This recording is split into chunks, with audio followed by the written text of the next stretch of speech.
Welcome to the House of Hoosier podcast. I'm your host, AJ Guyton. I'm here. This guy, he needs no introduction, man. Here, one of my favorite teammates, one of the most popular, for some reason, one of the most popular former Hoosiers, maybe because he's always tweeting and he's always in the media. He's always responding to everybody in a positive way. Hey, I want y'all to give me a good welcome to my good friend, Dane Fife. How you doing, my brother? Pretty good, AJ. Thanks for having me on. Man, it's been a long time. I've been waiting for this opportunity to chop it up with you because people don't understand when I graduated. Once you graduate, you just kind of disappear, especially when you're playing pro basketball. You just kind of fall off the face of the earth for a little while. You don't really know what's going on. Like even when you guys, did your championship run, I mean, I followed it, but we didn't have internet, overseas. And, when I was doing, I was just locked in on what I was doing. So I like, just to catch up with you, man, and follow up with you, man. But first, how you doing? How's it going so far? I'm doing great. Family's moved here. Most importantly, really getting to know our staff.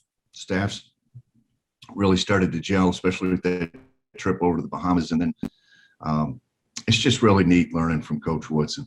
I mean, it really is. And he's such a great teacher, and he's so good at conveying his vision, not just to the staff, but the players. And the players are really responding, which is good to see.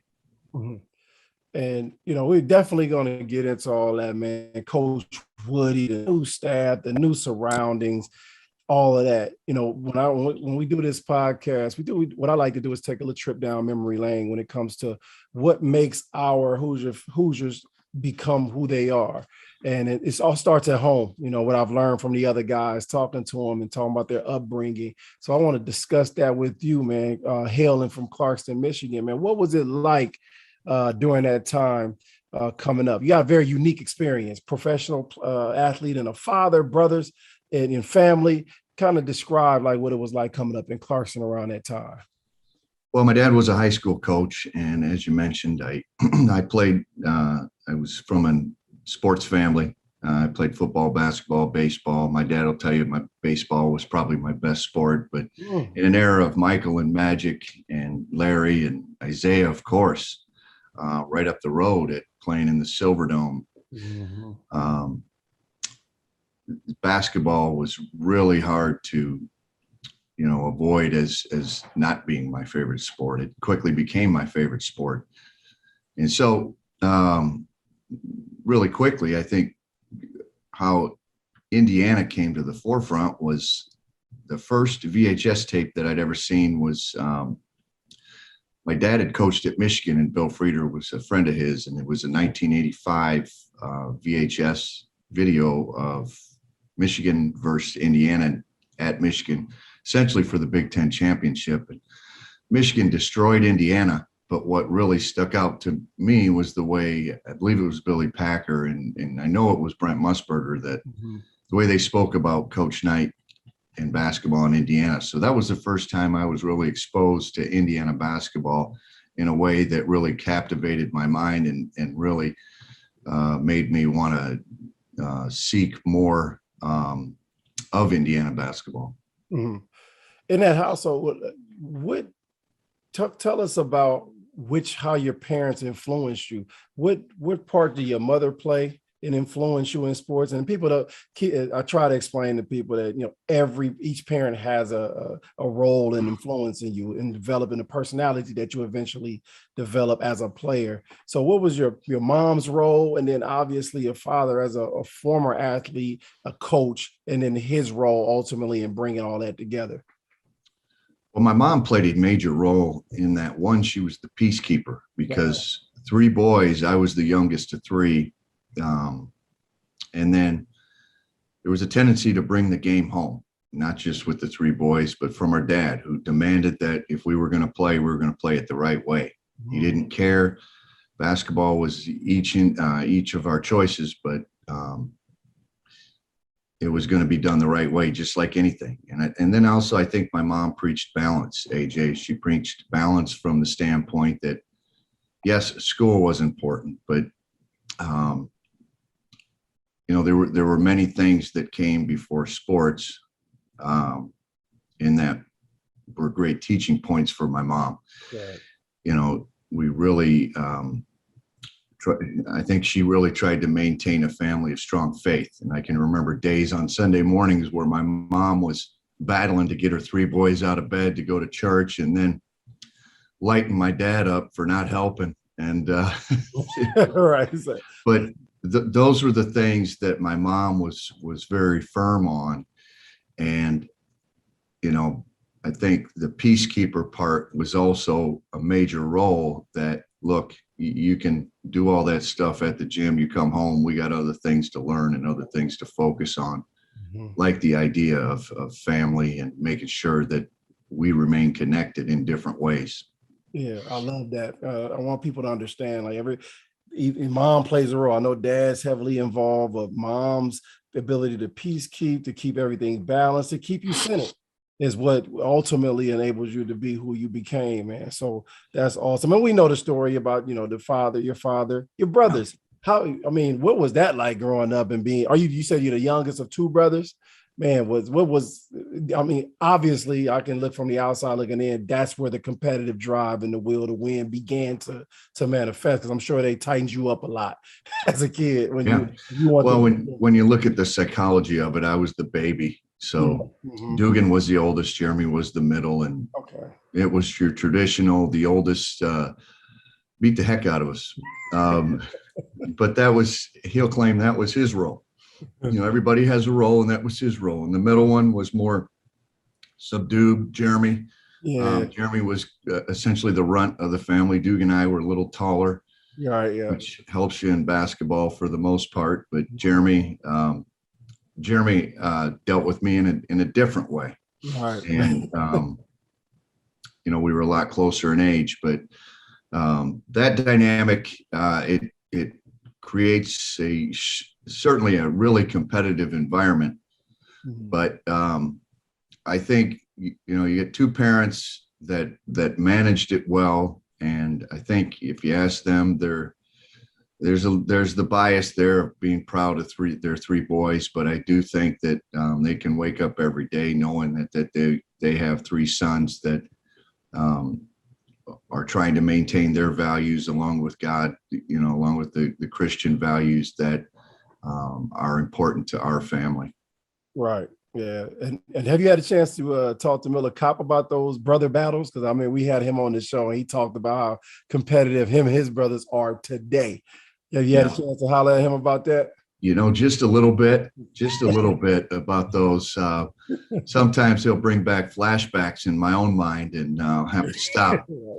There were some sleepless nights where I was, I told him I was trying to devise a plan to pay my brother back, my eldest brother Dugan, back in the day, back when I was 7 or 8 or 9, and really try to do some harm to him.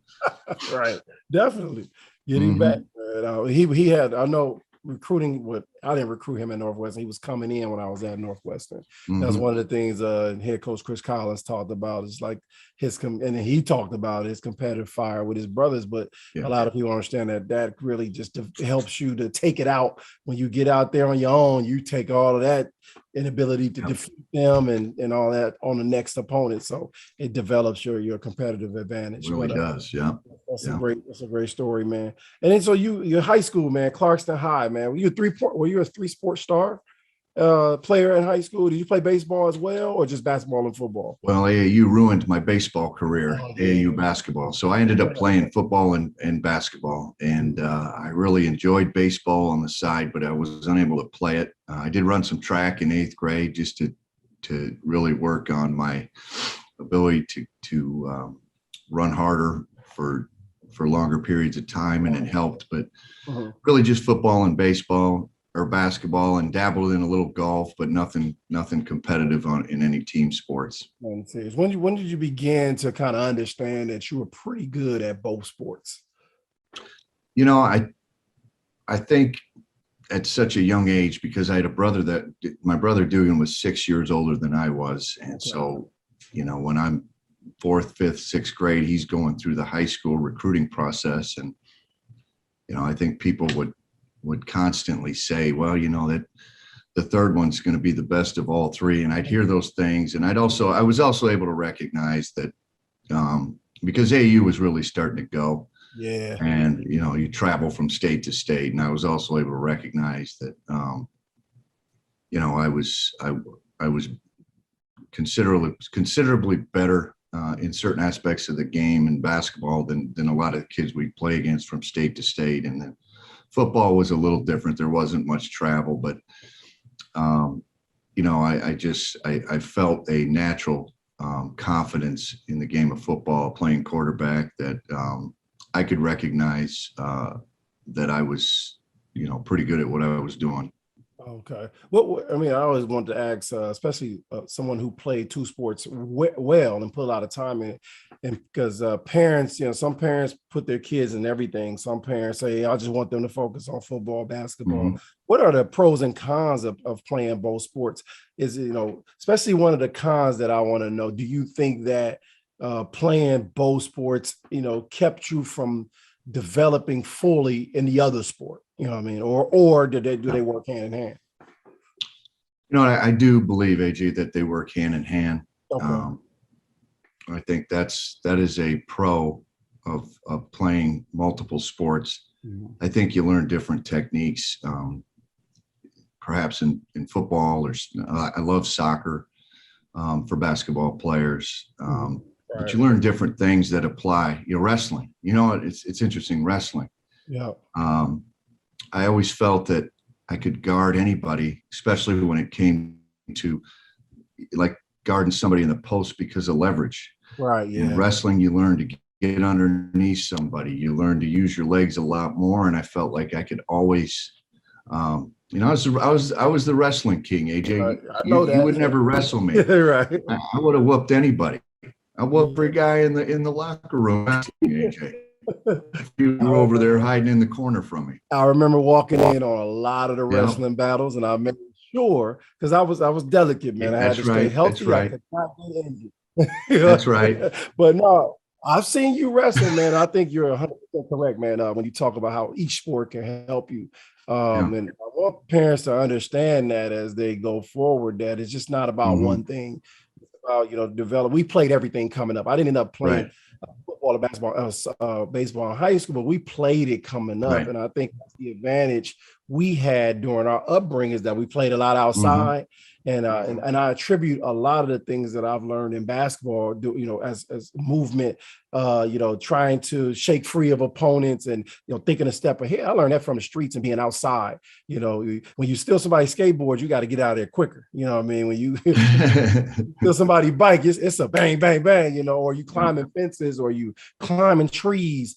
All this stuff that we did as kids, I think, benefited us, but that's kind of lost because they don't really play outside like they used to. So playing other sports can kind of supplement that. And it's funny because you had such a natural gift of anticipating your next move. Right.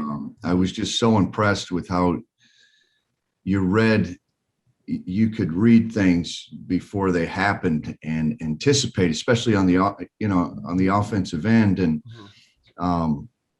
it's funny because I really didn't pick all that up, and I grew up in motion, but I didn't pick up what you had until I had to start teaching it. So I'm watching you, and then I had to teach. Now here's why AJ does this. And it's really amazing. And that's been kind of my, my goal in teaching young people is why couldn't I pick it up? Why was it so tough for me to grasp? And part of the reason, AJ, is you had some great screeners, man. Right, definitely. Dane Fife, Kirk Haston.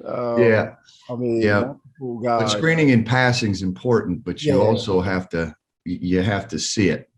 And you see it happen. And you had such a gift for that, aside from many things, but it was really impressive. Yeah, I think Coach Knight made offensive basketball extremely easy.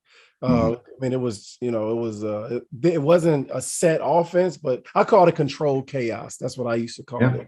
It was very difficult to prepare for. And he used his tactics to make sure that everybody moved without the basketball, because we want to put that ball on the ground. We all came from high school. We were used to hammering and all that. But I really, as a coach later on and attempting to coach and being part of it made teaching guys a different way to play the game fun. It made it challenging because you're still competing as you graduate and you get done playing, and it's a different type of competition. You're in recruiting and then you're into teaching, so you're Right. always competing, and that's just the fire within us. So talk about that, man, and a little bit more about that. But that talk excites me. You were Mr. Basketball, Mr. McDonald's All-American. You know what I'm saying? Blue chip recruit. What was the recruiting like back then for you, man? Was it crazy, or did you settle it down really, really quick and get down to that top 5 that you have eventually settled on? Shane Battier was a good friend of mine, and we played AU basketball together. And I really just kind of followed his model. I didn't know what was right versus wrong in terms of the recruiting process, but I did narrow it down pretty quick. Michigan was going through some turmoil with Coach Fisher, and down the stretch, Dean Smith retired in October, and I was making my decision just around that time. Tom Izzo was just becoming a head coach. He was in his early years. And then, there was Duke and Coach K and Shane Battier, as I said, was my friend, but my heart was set on Indiana. Really? It was just reaffirmed when I came on my visit. Coach Knight picked me up from the airport, spent some time with Mike Lewis and Recker and Jason Collier, and spent a little more time with the great AJ Guyton. And it just reaffirmed that this is where I belonged. Right. I mean, that's a unique experience, man, getting recruited by both Coach K and Coach Knight. And what were when it came to the recruiting practices, you said you ultimately just felt comfortable with Coach Knight. What were the similarities and differences? And then what ultimately made you say, outside of the VHS tape in 1985, outside of, him picking you up from the airport, those are 2 legendary figures in the game. When they talk about the game, if they ain't talking about them 2 out of the 5, then the person don't know what they're talking about. So what were the noticeable differences in the recruiting process between Coach K and Coach Knight? I think it wasn't so much the individual as much as it was close to home. I really felt like I fit in with the Indiana basketball, with the players. And I remember Coach Knight saying that, you're going to go there and wear suits. You're going to come here and you're going to wear jeans and a flannel. Oh, right. And that was what I wore. And I didn't have much interest wearing suits either. That's like telling the kids today, you're going to wear Adidas over there, but you're going to wear Nike. Right. Yeah. And come to think of it, the shoes, I think we wore Converse. Yep. We sure did. Maybe our jerseys were Russell Athletic, I think. And that was okay. I didn't care about that. But I think really it just, close to home, a dream of playing here. And, really just fitting in with what Indiana basketball represented was the difference. I met some great coaches, got to know them fairly well, but I think really this was my dream, and it really just never wavered. Right. Do you remember that first phone call from Coach Knight, or first time you spoke to him? I think the first time I spoke to him was an unofficial visit. Okay. I think my summer of my just after my sophomore year, and I probably got a phone call before that, but definitely meeting him for the first time was a joy for myself and my family. What were your thoughts, man? I know when I saw him for the first time, I was like, "Damn, this dude big." Like, you know what I'm saying? Damn, he looks intimidating. And I tell people all the time, for me, the best thing that happened to me in committing to Indiana was I didn't know too much about Coach Knight. I lived in Illinois. I was around Bradley basketball, University of Illinois, Lou Henson, Flying Illini, all that stuff. And I knew of Coach Knight, but I didn't know the chair throwing, I never knew. But I had Chris Reynolds, Chris Reynolds, shout out to Chris. Chris never told me anything. He did his job as a recruiter, told me how great it was, how great Coach was. You know what I'm saying? So, like when you first saw him, what were your first initial thoughts? Well, I'd met him before, and he certainly didn't remember it. But I went to my brother's Nike camp in Indianapolis, and I was brave enough I think I was in 5th grade or just out of 5th grade. I was brave enough to go up and ask him for my autograph or for his autograph, and he was pleasant. I mean, he was definitely dialed in, and that was Jason Kidd was playing there, and there were a bunch of coaches, but he wouldn't have remembered that. But the first time we met, I was very aware of the things as far as the media had shown me, but that was the kind of stuff I liked. I was a football player, felt like I was rough and tough and military, and that was the stuff I liked. And so it was exciting to meet him. Definitely. It was exciting, in my mind, I'm going to battle with the general. Right. I really appreciated that about him. Well, your mind works, man. Hey, man, so your brother Dugan, did he play with the Fab Five? He did. Yeah. Dugan. I know we took pride in pounding on Michigan, so we're not going to we did support Michigan podcast, but I'll have a lot to brag about. I know I didn't lose to Michigan very often. No. And but it's undeniable, what the Fab Five was for my culture and me and watch them on TV. Do you have any recollection of that time period? And do you remember when Indiana beat down the Fab Five? During that time period? Yeah, so Dugan was a freshman when the Fab Five were sophomores. So he was on the bench during the timeout. That was his freshman year, the famous timeout. So I was there in the Superdome when the timeout happened. And so Dugan has some really good stories. Most of them, he says, are locked in the vault, but absolutely, he appreciated his time and what a time it was.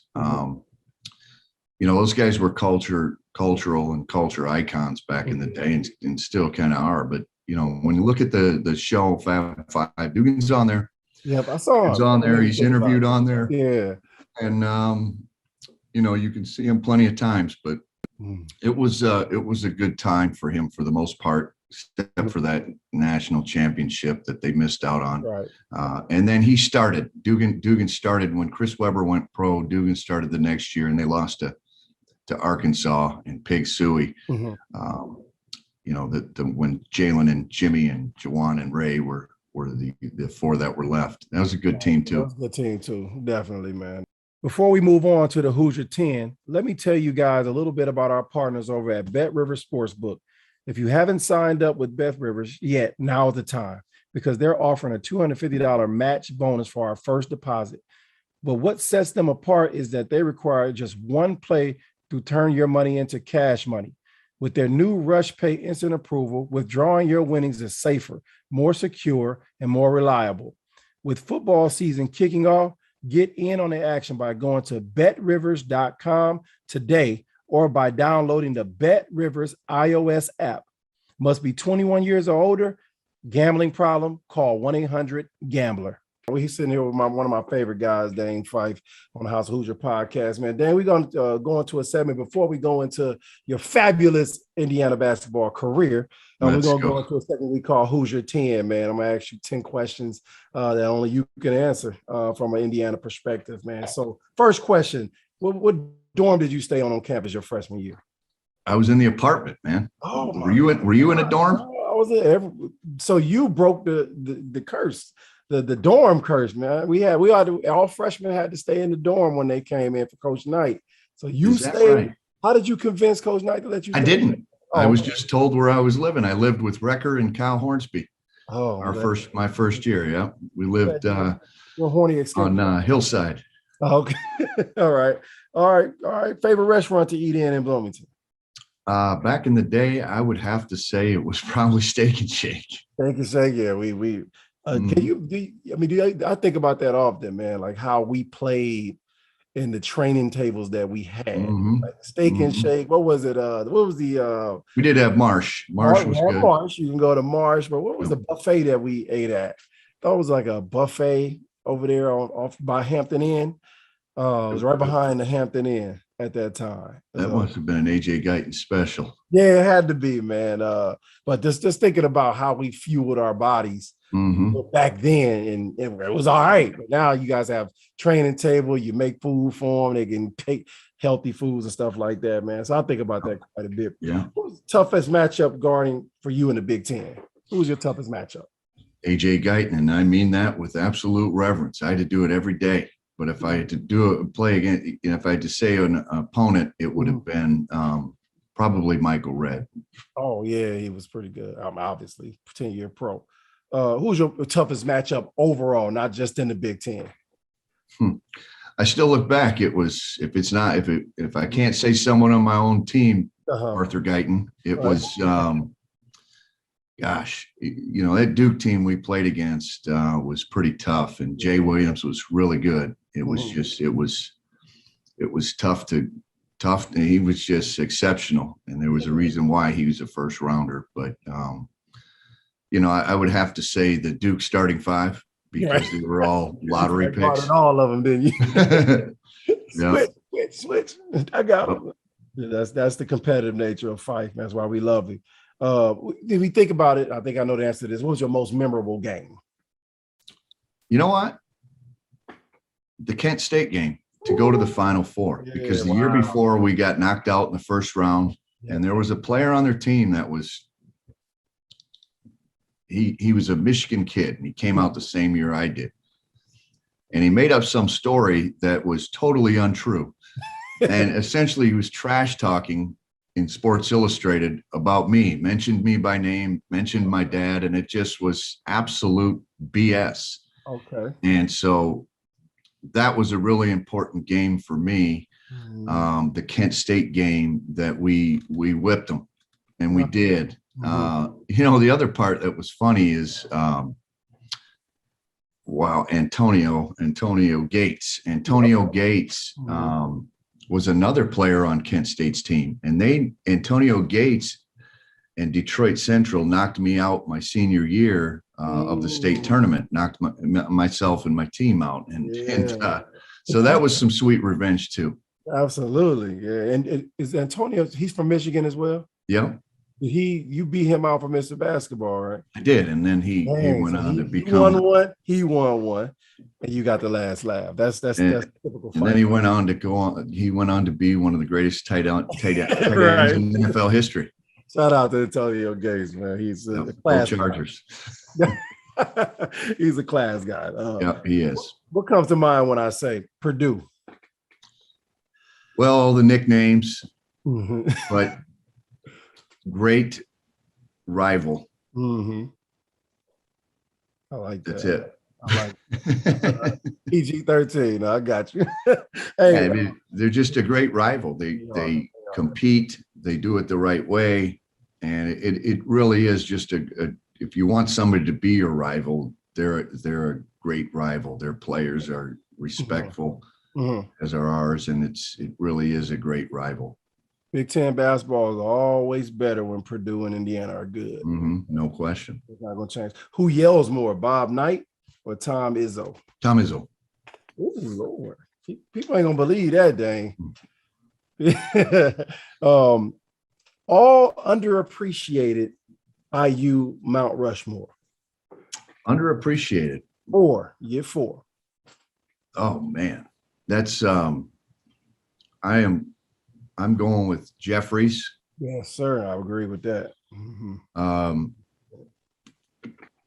That's rough. That's a rough one. That really is. I'm going to go with Hillman.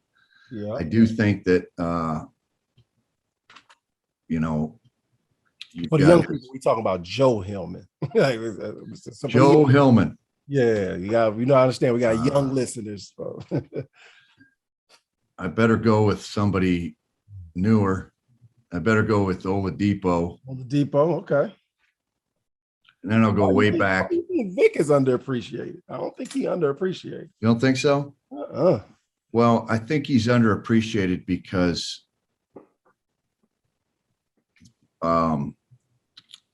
he really came as nobody and became somebody and worked. And he's a great example of how you can come and make yourself better and make your team better. Right. And then he's given back to the program in various ways. And then I'm going to go way back, and I'm going to go back to the 70s. And I think it's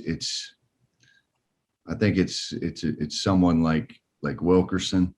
Right. Yeah, definitely. Yes, sir. Ray Tolbert, guys like that. Even a guy like Daryl Thomas. Yes. Yeah. When I watched that 87 championship game, he sticks out to me.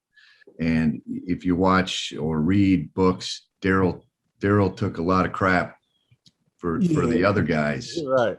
And he kept plugging along, and I'll be danged, he was a big part of the national championship teams. Right. And he's a great ambassador for us. Definitely. Really was. Awesome. That's an awesome list, man. Real good list. And finally, when you think of IU basketball, what one player immediately comes to mind? Well, for me, it's Quinn Buckner. And Quinn was on some boards back when I was in high school, and Quinn just helped get me into certain things that maybe I didn't have access to, just different basketball scenarios that he was really helpful. But I got to know his sons Jason and Corey pretty well during my time here, and now he's a trustee. He's never really not been in contact with the school, with the program, with me, and he's just always been pretty helpful. Absolutely. Shout out to Quinn, man. Has helped me recently, and you just want a class guy you in your corner, man. That concludes our questions for Dane for that segment. We're gonna dive into your basketball career, man. A lot of people, it's documented, and I got a chance to play with you your first 2 years at IU. And obviously, there was an adjustment that you struggled to make when it comes to playing at that level. You found your niche, and you were very, very competitive, and you contributed, but it wasn't up to your standards or those standards that were following you were coming in. What do you think attributed to the struggles you had, mainly offensively, your first couple of years at IU playing for Coach Knight?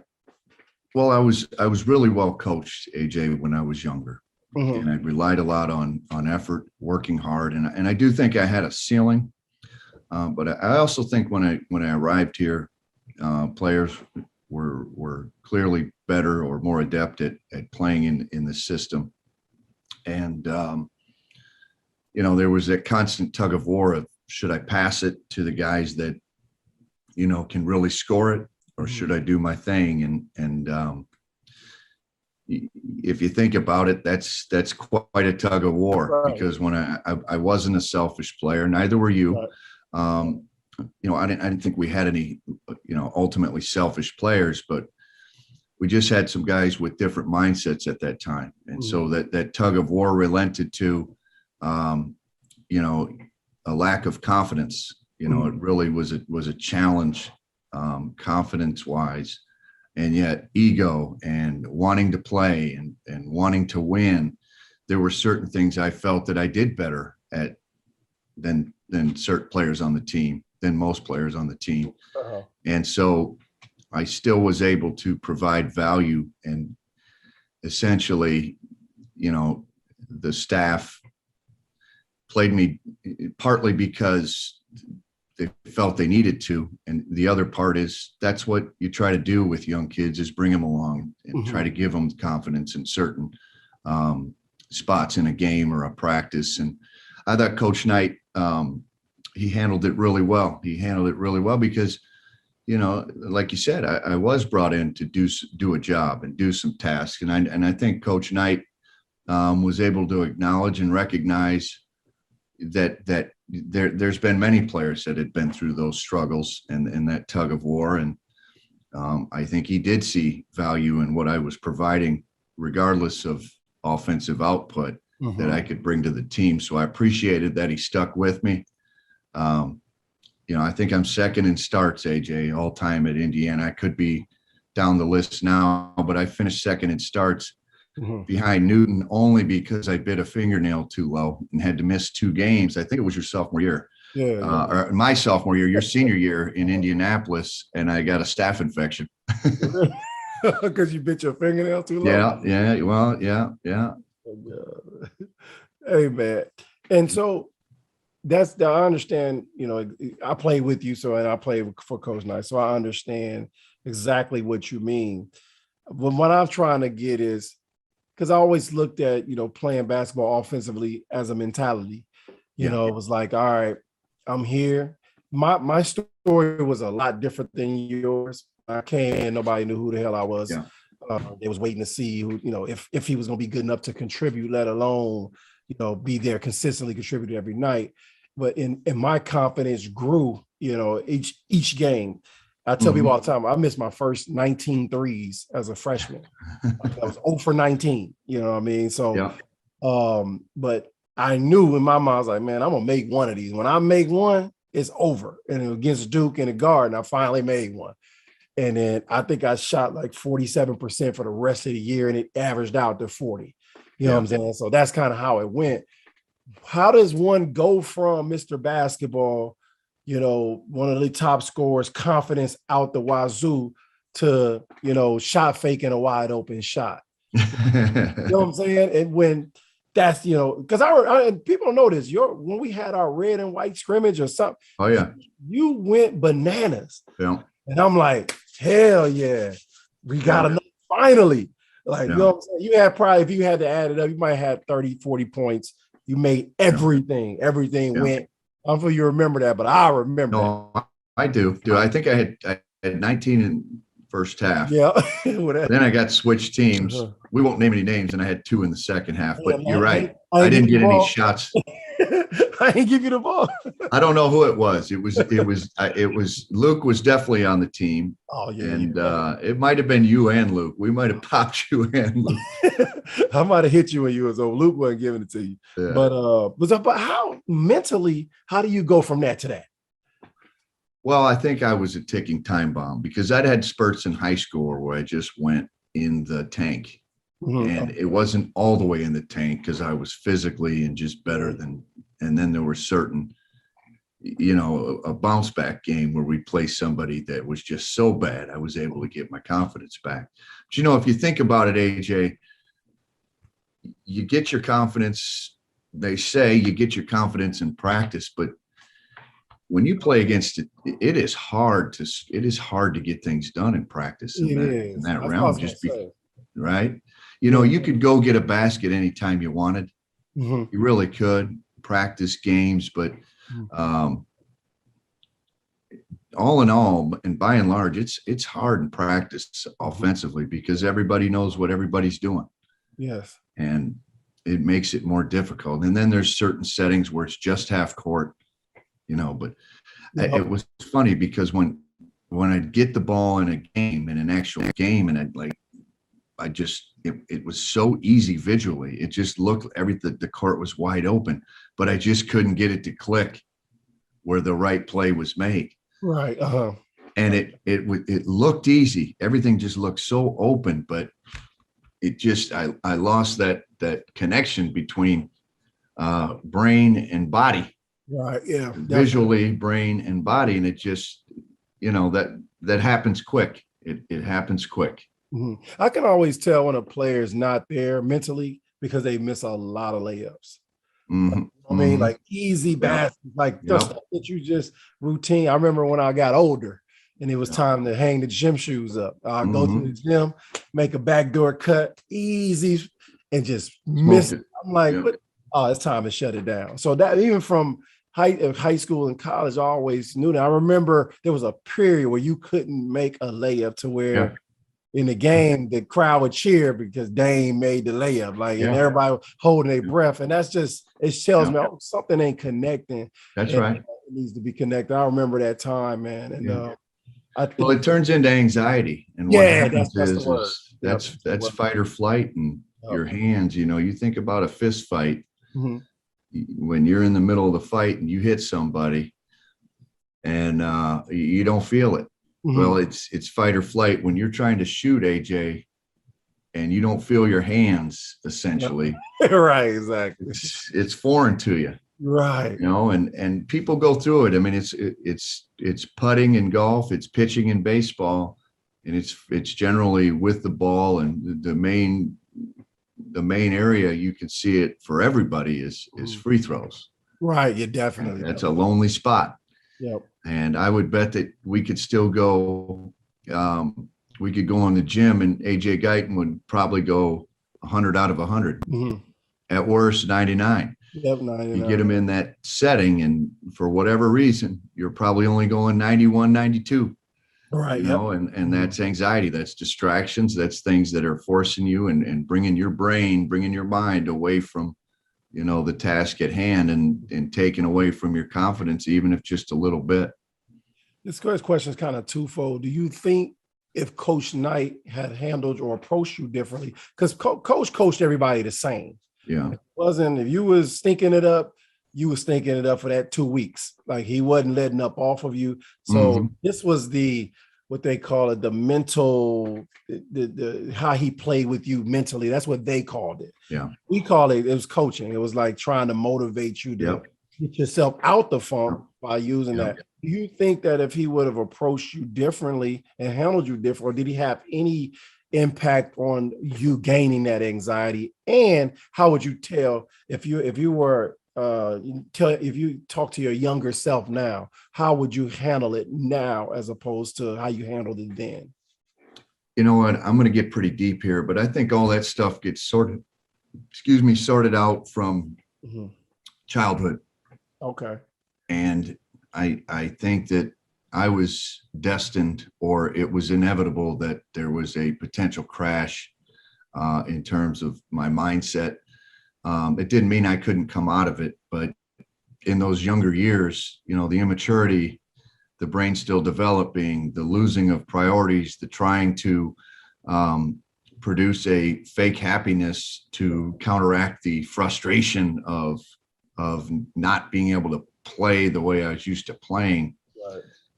I think all that's sorted out. It doesn't mean anything devastating or bad happened to me in my childhood. It just means all that stuff is sorted out, because I felt those kind of things when I was younger, even then. And like I said, it kind of went away. But as the pressure kept getting bigger, the stakes getting higher, it was inevitable that there was going to be a rock bottom in terms of my game. And I just needed to keep fighting out of it. And I don't think there's any right way. You don't just shoot more shots, come in the gym and shoot more shots. It's a mindset. It's a perspective. And that's the one thing I believe that, Coach Davis helped me with, but Coach Knight would have helped me with had he been here. It's just with perspective, just was bringing me along. So Coach Knight had nothing to do ultimately with my choke, because that's what it was. The disappearance of my offensive prowess.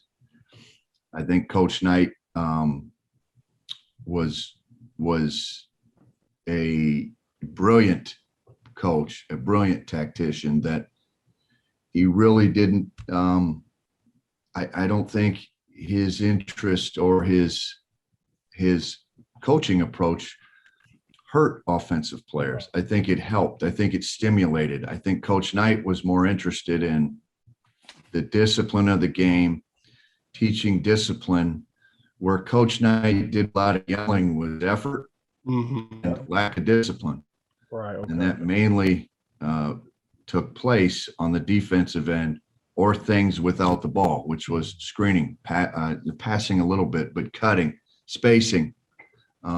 And that was the brilliance of him. And that's why his team scored a lot. Yeah. because he didn't really mess with offensive players in terms of their mind games. But did man discipline and coming in and working to get rid of the team. Definitely. I mean, I can attest to that because I remember many times I had a bad game, and when you had a bad game, he put you back on the team, and he just chastised you for every little mistake you made. But I never internalized that. I was like, all right, I didn't produce yesterday. I deserve that. Let me go out here and score every single point the way he wants me to score it. Yeah. So I get my ass back. That was the mentality. And then it's almost like once you are back on the red team, your confidence grew back. That's right. I'm back. Like that's how I handle it. But we had a lot of addictions. We had a lot of guys transfer. I had Neil Reed, rest in peace. Neil Reed left my freshman year. Sophomore year, Jason Collier left. In my junior year, Luke Recker left. So that's 3 McDonald's All-American, 3 big, huge pieces to the puzzle that leave, and you're trying to pick up the pieces. But you managed to persevere and stay, because being a McDonald's All-American, all that, and you struggled, but you came back, and I part of it I know is because he still played you, because he saw the value in you. Yeah. But why didn't you flight? Because I am irritated. I can say this because I'm not a coach. I'm irritated with the flight mechanism that the NCAA seems to be encouraging, allowing people to just leave whenever they fight. Whenever there's trouble, you can transfer now, you can go, you don't have to, I don't say you don't have to, because not every situation you should have to stay in. But once you commit to something, you should be committed to that for a time period and not just leave when you struggle. And it seems like we're going that direction. Like, okay, and it's harder on you as a coach, as recruiting. You almost have to.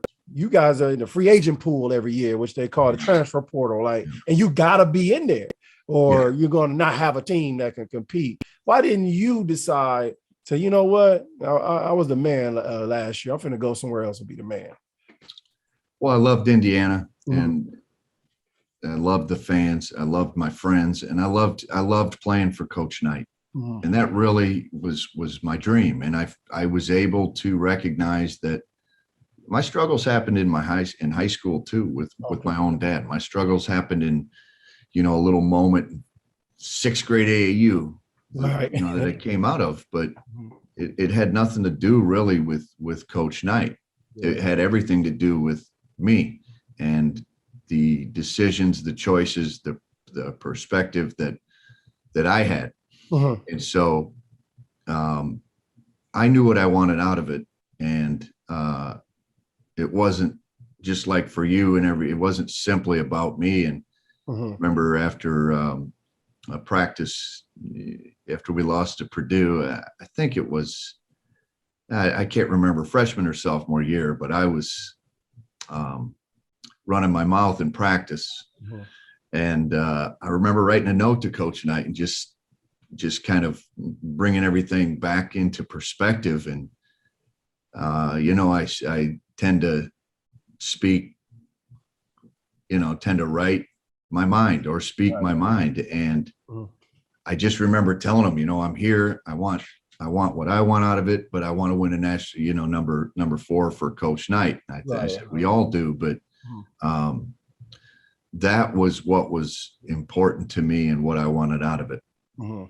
Absolutely, man. So people they have to grasp the fact that I believe that, you have to persevere, like you talked about, a lot of trauma, a lot of things that you develop as a youngster, as a teenager, comes from when you're young, man. And you have to look that thing in the eye and make sure that you're competitive against that trauma as well. We, especially as an African-American young man, went through a lot of trauma, you know what I'm saying? So it was like a blessing for me just to be around y'all. Right. And it was a fault. We talked about this too. It was a fault to me because I didn't understand what it really took to win a championship.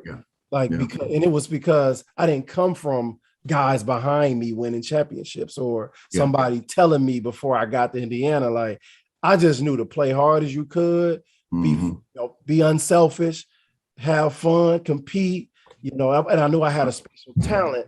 But as adults, you look back and you be like, man, that moment in time when I was 7, where, you know, I backed down one time. You know what I'm saying? Like I could have, if I would have fought that time, I would have developed that super competitive advantage that the Michaels and the Isaiah Thomases had that I just didn't possess. And that's just being hindsight, being 2020. Right. But, you know, one of my greatest accomplishments was making it through.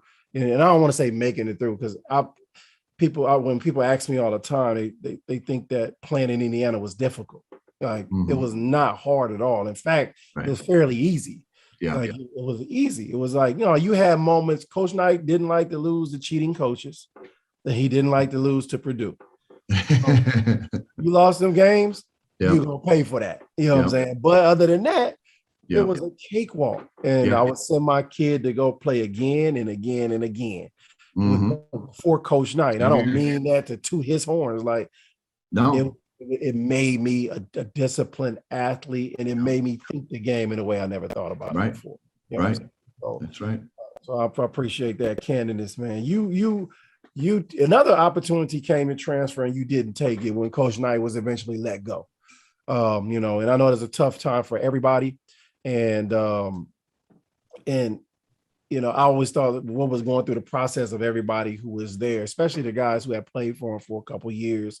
What went through your mind when he left? And did you really consider about, okay, I came here to play for him, I might have to get out of here? And what ultimately pulled you back in? Well, when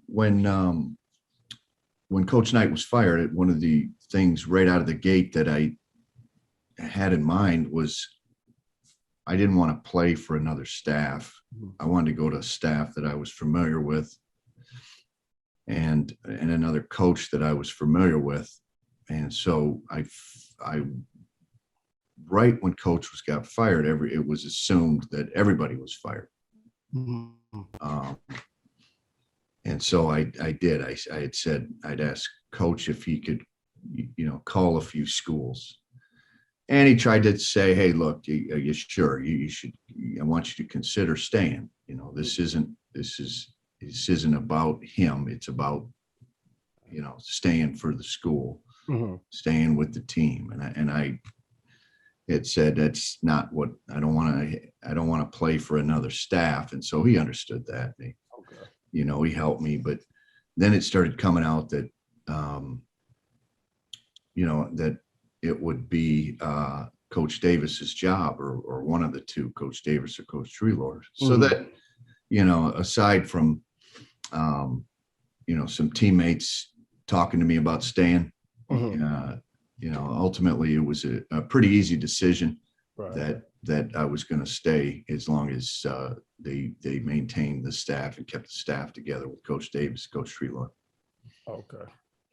Hey, House of Hoosier listeners, man, we're here with Dane Fife, man. I think you got to go, right? You got to get out. Yeah, it's part one of part 7. Part one of 7. Man. Hey, we getting deep here, man. We're going to get deeper when we catch Dane. I know he got a lot of work to do getting our Hoosiers back on top. So we'll take this for now, man. I want to tell you, I love you, man. I appreciate you. Love you too, King Arthur. And I'm excited about talking to you more, man. I think I was telling you on the phone, like, man, I think these are if we had these conversations when I was playing, or these type, we were kids, we weren't going to sit down and have, you know, Malcolm X and Martin Luther King conversations when we're 19, but we would have had a better understanding of each other and what it takes to get Coach Knight that elusive fourth title, man. And that's hindsight being 2020, but we learned we're adults now, so we know what it takes now. We just don't have the eligibility left. So, but I'm gonna let you get out of here, and we'll get to part 2 whenever that happens, man. Go out there and keep making us proud, Dane. All right, AJ. Thank you.